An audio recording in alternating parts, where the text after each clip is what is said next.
Holy Spirit results-based payments. Without further ado, I would like to welcome Minister Malcom to the stage, and over to you, Minister.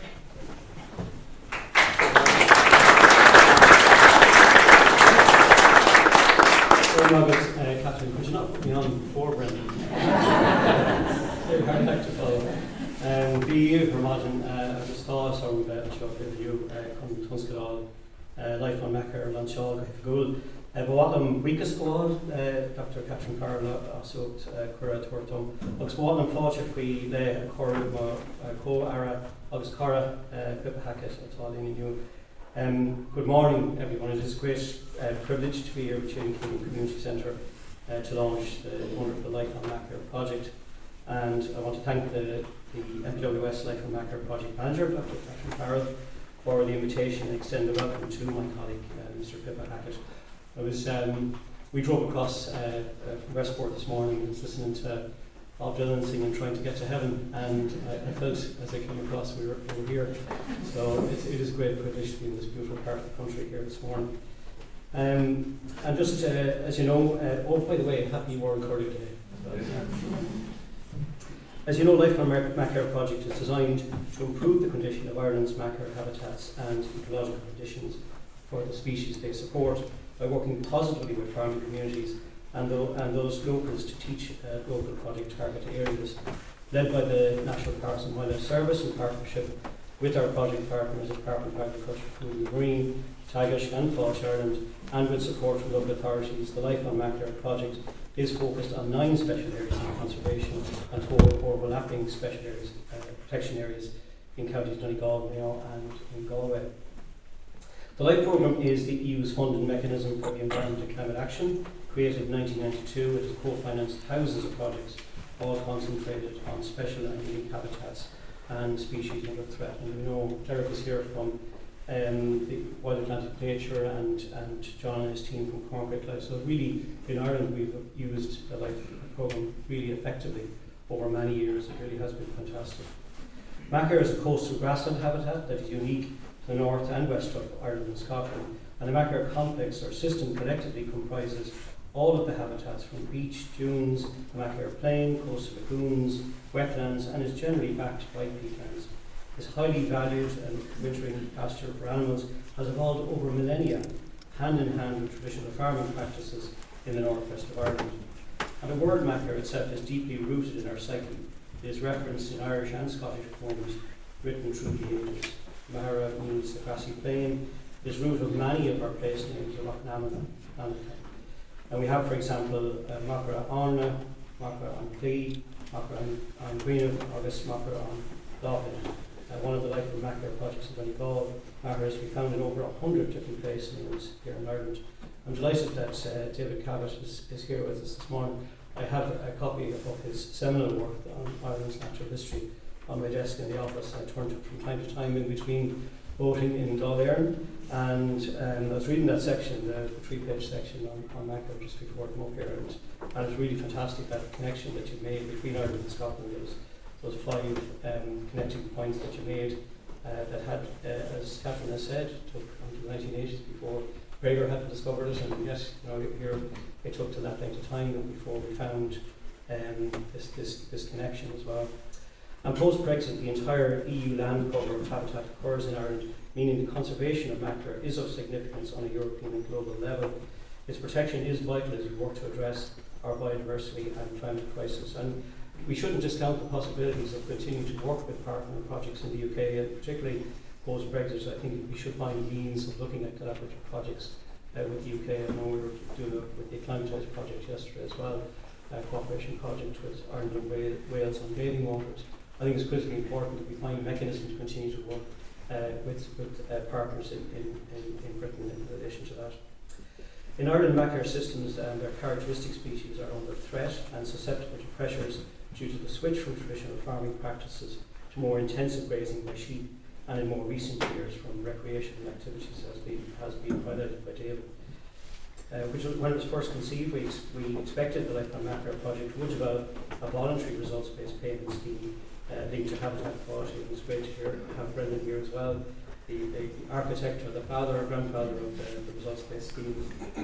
However, changes from this year see the New Acres Cooperation Project teams developed under CAP programme coordinated by the Department of Agriculture and delivering this aspect across Nature 2000 areas. And this means that Life on Machair team can focus on a participatory programme that is aligned with Acres in order to help build capacity locally, which will be of great benefit to communities and puts the landowner and their skills and their knowledge of the land at the heart of the project. The Citizens Assembly on Biodiversity Law notes in its report, we are at a critical juncture. Without action, we will no longer be able to rely on nature for the very services that we need to live. And I'm conscious that tomorrow the Children and Young People's Assembly will launch their report, something we commissioned in our department, and very similar, that message will come loud and clear from their report as well. I'm confident that by giving people the means and opportunity to act, we can build capacity and ensure that local people have been equipped with the skills required for long-term conservation.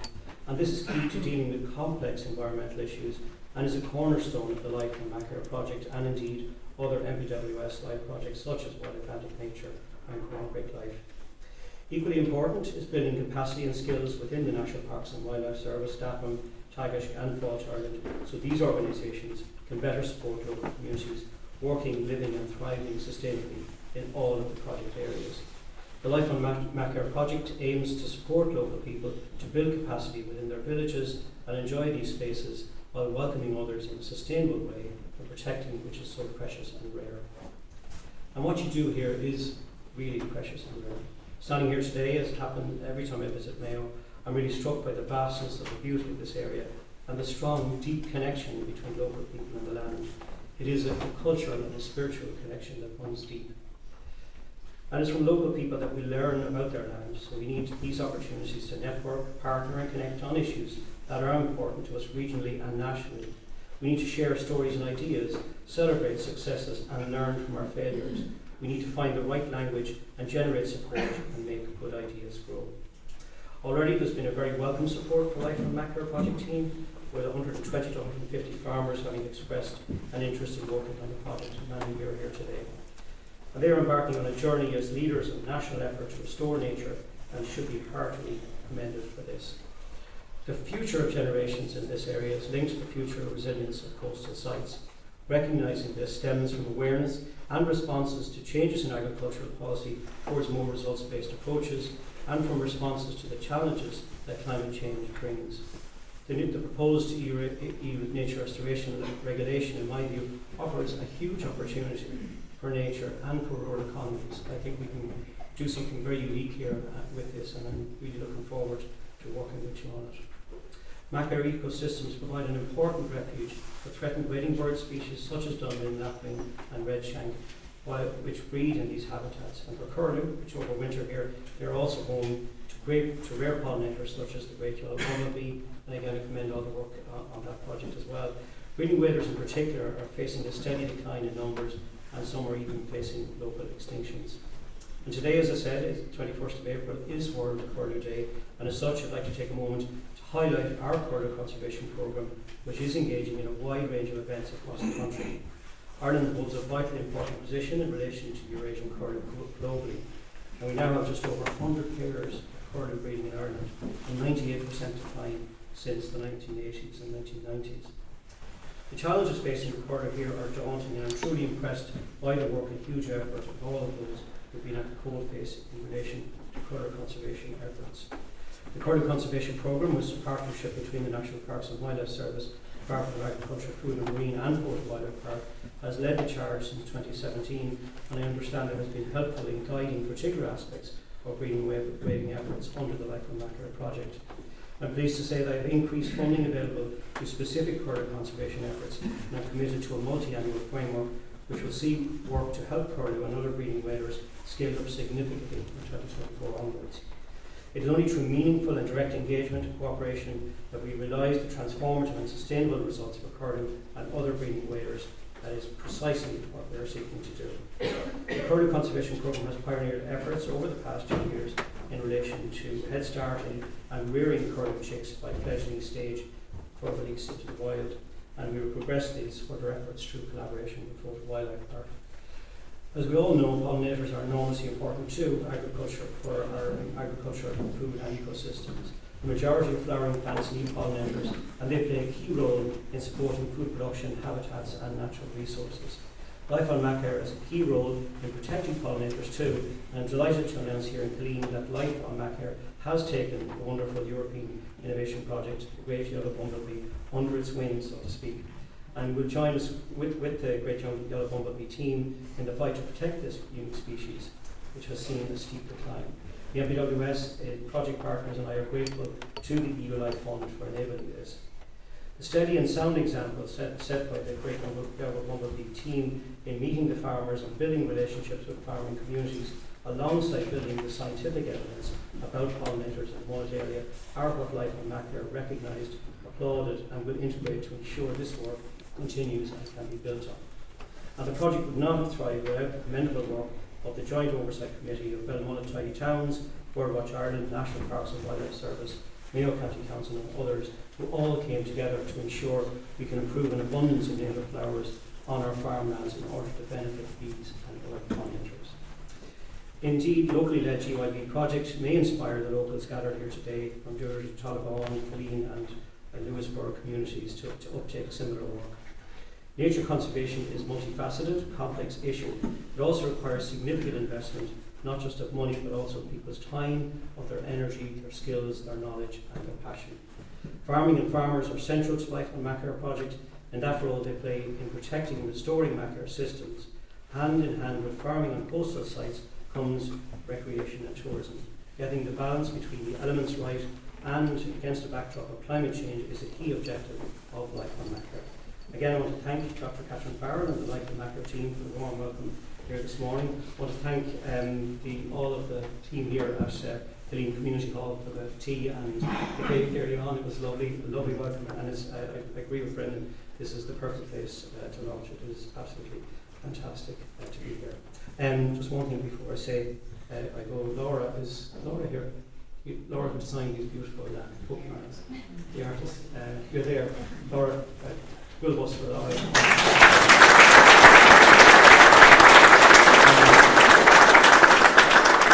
I have several pockets full of them here, so I'll be taking them with me. They're really wonderful, so well done on that. Again, just a great privilege to be here, great pleasure to be here with Pippa, and I wish the Life on Machair project the greatest of success, as I know it's been under Catherine, where we want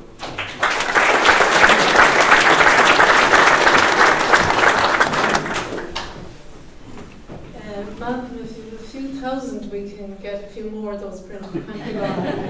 Yeah, you'll have to start paying if you're taking handfuls out. I just wanted to mention our Life on Machair restoration programme, which Malcolm alluded to there, and Minister Noonan alluded to. And so far we have 9 project sites, and I know we're here in Mayo, but I'd be killed, I wouldn't be let back into Galway, and especially not into Donegal, if we didn't spotlight, the wonderful sites and the wonderful farmers there. So we have the 9 sites, and so far we've had 5 kick-off meetings, am I right, girls? It's been kind of busy, but we've had the kick-off meetings, and we have had over 100 people signing up, and some of the lads are here today. And that is very much about participatory. So we've outlined restoration plans for the sites, and in a few places lads were saying, well, where's the plan? And we said, we have an outline plan, but we're going to make the plan together. So we need you to work with us to develop the plan, because we could come up with the most highfalutin plan going, but unless it can work for you, it's not going to happen. So managing expectations there and making sure that we're working together rather than superimposing, and that goes back to what Vincent highlighted, that working together is the only way forward. Too long maybe we've worked in isolation and we've had the silos, but everyone is on the project team here together. All the organisations are here, and even those that are outside, whether it's the local authorities and the acres team And you know, we've had a fantastic experience working here locally with Mayo County Council. So it's just to highlight that that's the main mechanism that we'll be working in the different areas, and we're really looking forward to learning specifically about the sites. And I'll hand over to you, Minister Hackett, to follow up from Minister Mayo.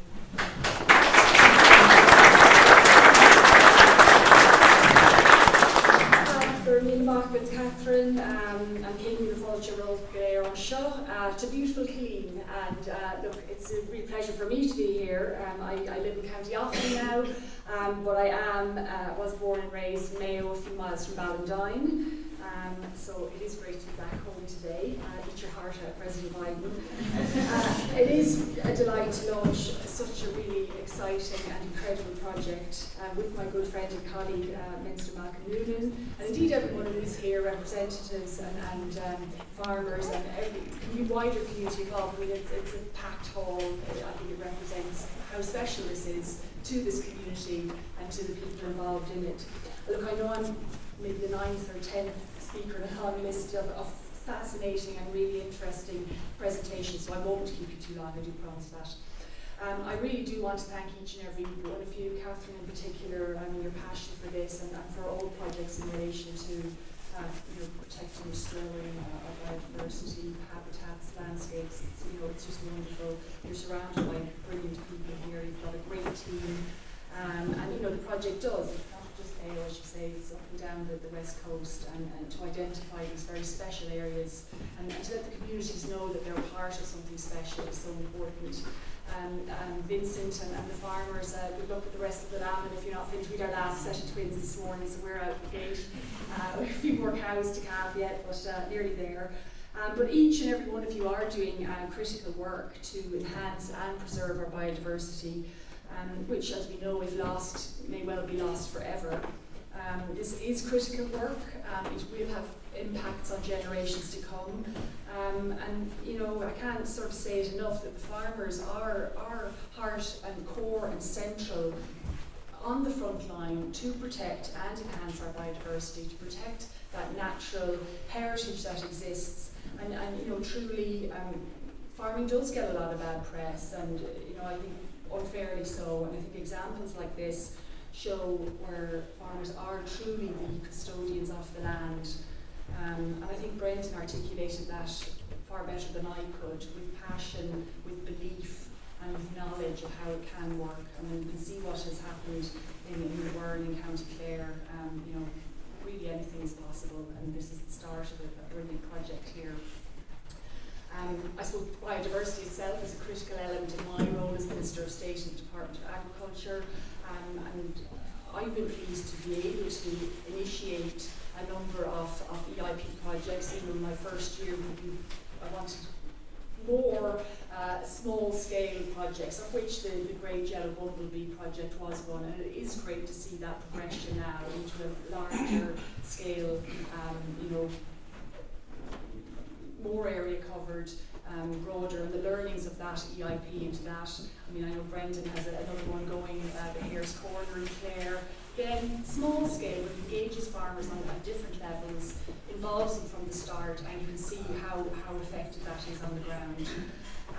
I do want to make a particular reference to Niall Ryan in my own department. Niall is there. Thanks, Niall. Niall, his true passion and belief in understanding projects like this have helped me in my role, and his engagement across government departments and his colleagues in other agencies, I think, has to be commended. And I thank you, Niall, for all the work you do in this, because that is really, really important.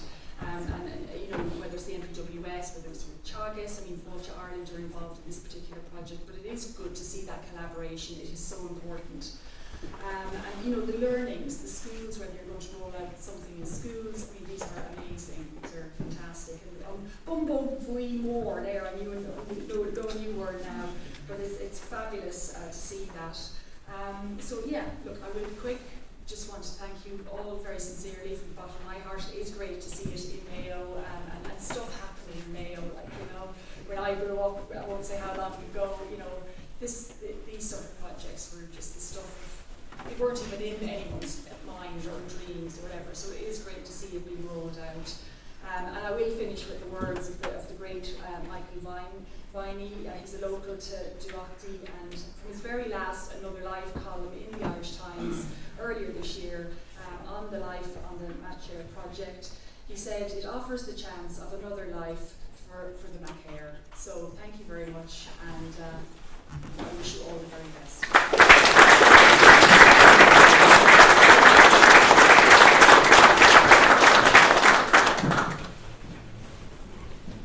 Nearly there, lads. Thank you, Minister, and thank you for reminding us of the wonderful words of our friend Michael Viney, who David had brought me down to meet, and with a wonderful evening, glass of wine, chat, and then this wonderful article. So it was a real pleasure for me to meet one of the great minds of nature, natural history. Yes, building capacity. So Pippa, Minister Hackett mentioned Niall, and I suppose we've had lots of different conversations over the course of Jemine. That's the tea now. We're getting the tea now in a few minutes. We've had really important conversations about how we can work together, and that means the different departments, but also setting up clear process steps and clear lines of communication that we know who's responsible for what. And that's a bit of a bugbear of mine, but you might have picked up on that one. Anyway, without getting too controversial, this afternoon, so we're going to finish up here now in a couple of moments, and Jackie and Katrina are going to lead a couple of field trips after. So not to be too divisive, but if anyone, the first trip is going to be led by Jackie. You're going to carpool. It's literally go that way down the beach. But I want you to meet with Jackie in that corner over there if you want to go on this one, okay, that I'm going to describe. So this will be to the wonderful Noonan site, which is wonderful to see the local farmers here.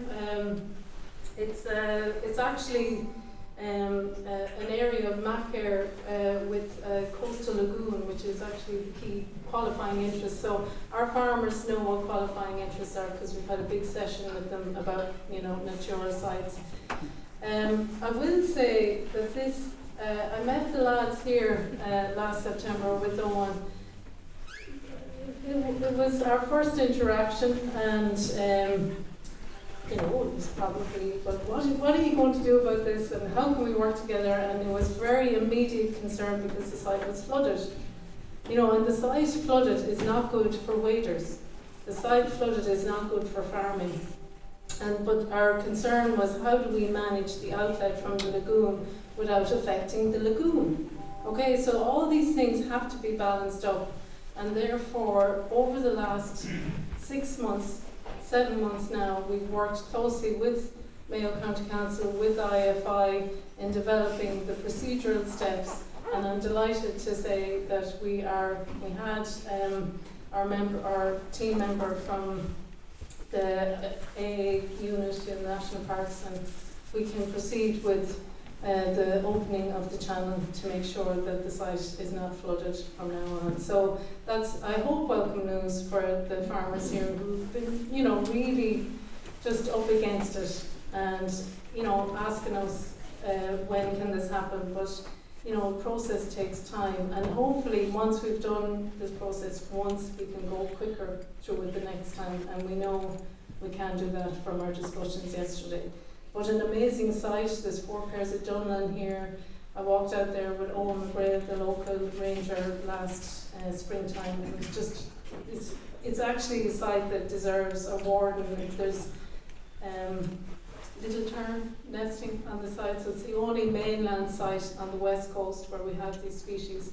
It's resplendent with birds in summer and winter, and it's just an absolute gem. So I've really sold that one there. So that's the one that Jackie's going to bring me on.